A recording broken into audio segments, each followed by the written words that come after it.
ایک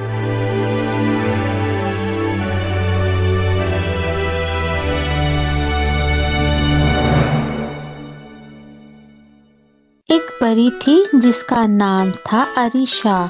وہ بہت ہی خوبصورت اور بہت رحم دل تھی۔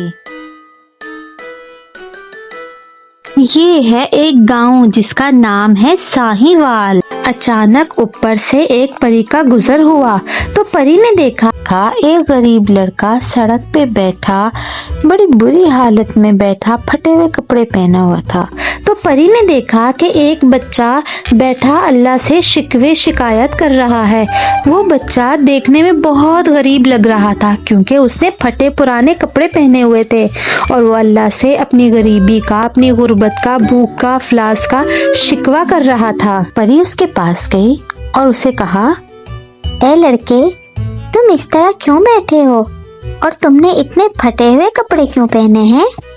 لڑکا بولا، میں بہت غریب ہوں اور میرے پاس کپڑے نہیں ہیں نئے پہننے کے لیے، بلکہ میرے پاس تو پھٹے ہوئے کپڑے ہیں، میرے پاس تو سلے ہوئے کپڑے بھی نہیں ہیں اور میں نے برسوں سے کھانا بھی نہیں کھایا، میرے پاس رہنے کے لیے بھی کوئی جگہ نہیں ہے، میرے ماں باپ تو بچپن میں ہی فوت ہو گئے تھے اور میرا کوئی رشتہ دار بھی نہیں ہے۔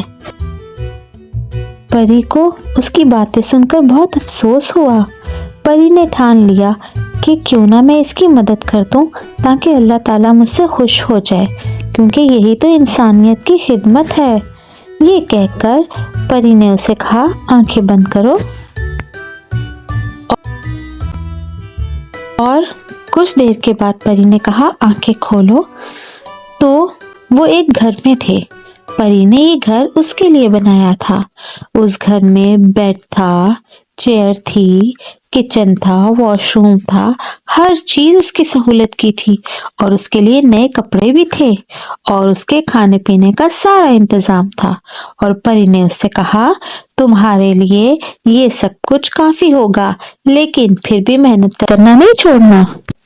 اور نے اس سے وعدہ لیا کہ تم کبھی بھی کسی کے آگے ہاتھ نہیں پھیلاؤ گے اور اپنی محنت سے سب کچھ کرو گے، اپنی محنت سے کماؤ گے اور کسی کے ہاں نوکری کرو گے تاکہ تمہیں اپنے پیسوں کی کھانے کی عادت ڈلے۔